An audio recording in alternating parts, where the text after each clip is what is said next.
The history of the Hellenistic period.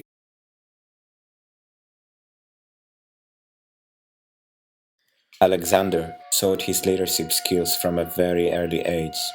When his father was besieging the city of Byzantium, Alexander was left behind to control the country. At the time, a small Thracian tribe called Maedi were making trouble in the eastern areas of Macedon. Alexander quickly attacked them and crushed them. He constructed a small military colony to keep the troublemakers at bay. The Battle of Chaeronea determined who was going to be the dominant force of Greece. From the one side, the alliance of Thebes, Athens, and other city-states, and from the other side, Philip and his allies. Alexander was at the time just 18 years old. It was the first major battle that he was taking part in. He was given the command of the cavalry on the left flank of the Macedonian army. Athenian hoplites and hoplites from other city-states, and of course the Theban secret band composed the army of the city-states. The battle was won by the bravery and courage of Alexander and his men. He charged the cavalry straight into the secret band and routed them. Philip was now the strongest force in Greece. Finally, his vision of unifying the Greeks was close to becoming reality. In 337 BC, Philip summoned all the Greek states in Corinth. There, he created an alliance between all the Greeks and manifested the Pan-Hellenic campaign against the Persians. For the first time in Greek history, most of the Greek states were unified under a common federation, forming a single political entity. This came to be known as the League of Corinth or the Hellenic League. Philip was proclaimed as general of all the Greeks in the struggle against Persia. Soon after that, Alexander once more demonstrated his strength by crushing the Illyrians. In 336 BC, Philip got married to Cleopatra, the niece of the Macedonian nobleman Attalus. During the wedding, Attalus insulted Alexander by saying that now Philip is going to have a real Macedonian heir from his niece. Alexander got mad and started a fight. He ended up being exiled from Macedon together with his mother. They went to Epirus, where his mother was still a princess. Philip spent the rest of the year preparing for the big invasion of Persia. He sent Attalus and Parmenion, his most trusted general, with a small force to cross the Hellespont and into Asia Minor, to prepare the area for the main army that was to follow. But Philip couldn't start the campaign without his back being secured. Epirus was always an ally of Macedon, but after Alexander and Olympias being there, he felt that the king of Epirus might attack his back. He wanted to restore his relationship with Alexander and with Epirus as well. So he arranged a marriage between his daughter and the king of Epirus. It was autumn of 336 BC, and everything was ready for the big invasion. But before that, the marriage of Philip's daughter and the king of Epirus was to take place in Aegae. Philip invited all the Greeks to be there. He wanted to show off his determination and his wealth. But Philip was murdered by one of his bodyguards while entering the theater.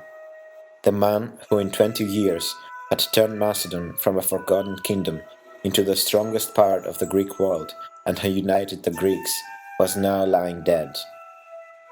Who was to become king of Macedon now? On the one hand, a lot of members from the Macedonian royal family had a claim to the throne, and on the other hand, Cleopatra was already pregnant with a child of Philip, and her uncle Attalus had a small army that was very dedicated to him. But the people of Macedon loved Alexander. His close childhood friends, the royal kids, declared him king of Macedon. Alexander straight away summons the council of the army, following the Macedonian traditions. The army proclaimed him king. He declared all the soldiers free from taxes, and he ordered that the army should be constantly training. Everything that Philip had created was about to be lost. Already after learning about his death, Demosthenes, the Athenian orator, the biggest political enemy of Macedon, called the Greeks to take arms against Macedon. The Illyrians and Thracians revolted and started their traditional plundering. In Asia, Attalus could ally with Athens and other rebels, and so Macedon was once more threatened from everywhere.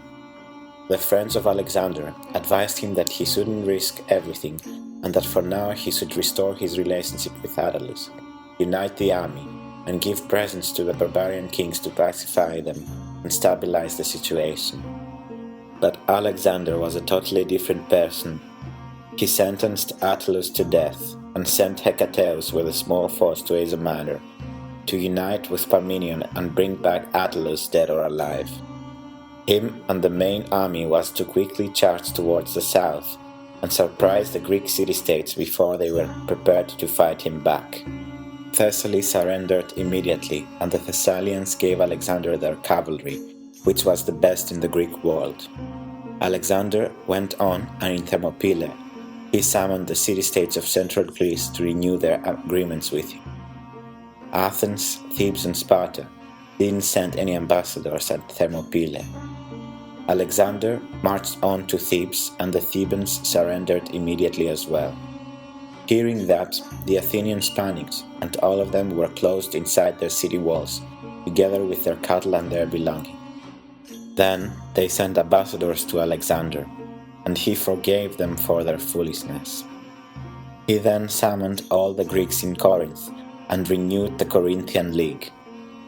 All went to Corinth apart from the Spartans, because as they said, they would take part in a pan-Hellenic campaign, only if they were leading it. Alexander respected their will and let them be. But not all of the Greeks had rise against Macedon, and not all of the politicians were against Alexander either. The Platonic philosophers were supporters of Macedon, and the Greeks of Asia Minor were waiting for Alexander to set them free from the Persian yoke. Alexander spent that winter in Macedon. In Asia Minor, Attalus was murdered, and his force was united with the forces of Hecateus and Parmenion. This Macedonian force gave hope to the democratic parties of the Greek city-states of Asia Minor. Finally, they would be free from the oligarchy or the tyrants the Persians had imposed on them. Now Alexander could focus on the northern threats. King Clytus of the Illyrians, together with the tribe of the Tavlantii, raided the northwestern borders of Macedon. But Alexander was even more concerned about the Tribalii tribe that lived south of the Danube River. There were also the Getae north of the Danube and the Thracians to the east. Again, his friends advised him to give presents to the barbarian kings and take them to his side. But he said that if these matters weren't sought out once and for all, Macedon would always have to defend against all those people. He ordered the city of Byzantium to send triremes to the Danube River to support his army. He left the old general Antipater back to control Macedon and keep an eye on the Greeks.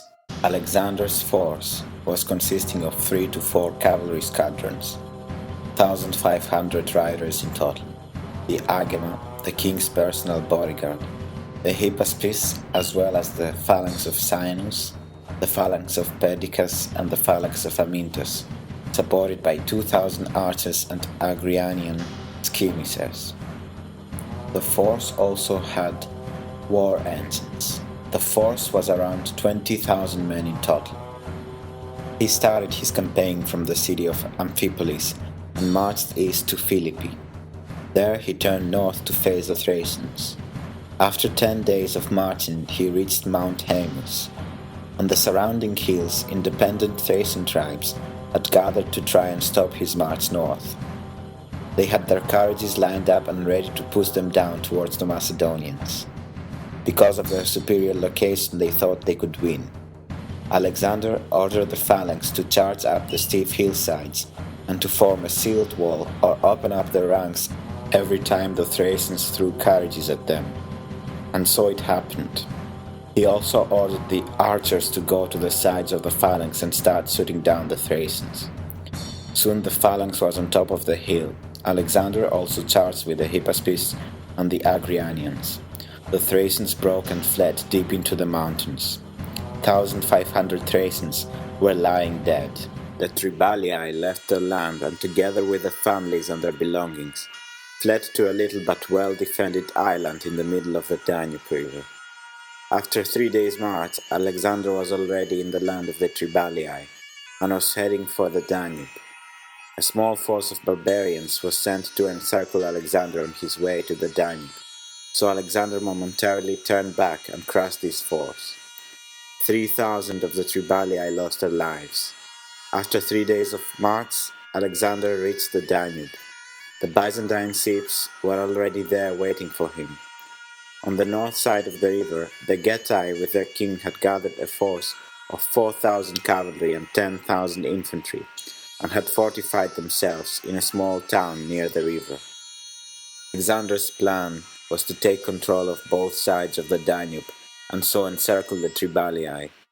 He wanted to surprise the Getae, and so in the middle of the night he ordered 1,500 cavalry and 4,000 infantry to cross the river.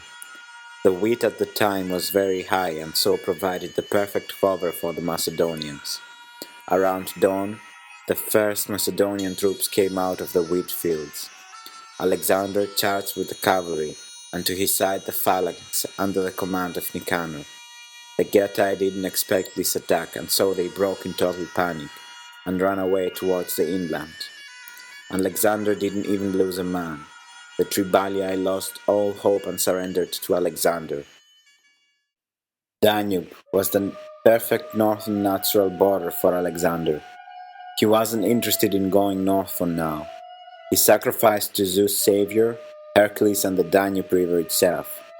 The news of Alexander's amazing victories spread fast among the northern tribes, and everyone now wanted to make a friendship agreement with Alexander. Even ambassadors from the Celts who lived in the Alps and north of the Adriatic came to the camp of Alexander to become friends with the great king. While they were feasting, Alexander asked them what is it that they are most afraid of, expecting them to say that it was him. But they said that they were afraid of absolutely nothing apart from the sky falling on their heads. After his victory in Thrace and the Danube, Alexander was informed that the Illyrians under Clytus had invaded Macedon from the west and had captured the fort of Pelion on the Illyrian-Macedonian border. Everything was on stake. Macedon was now open to the enemies. Alexander had to act fast.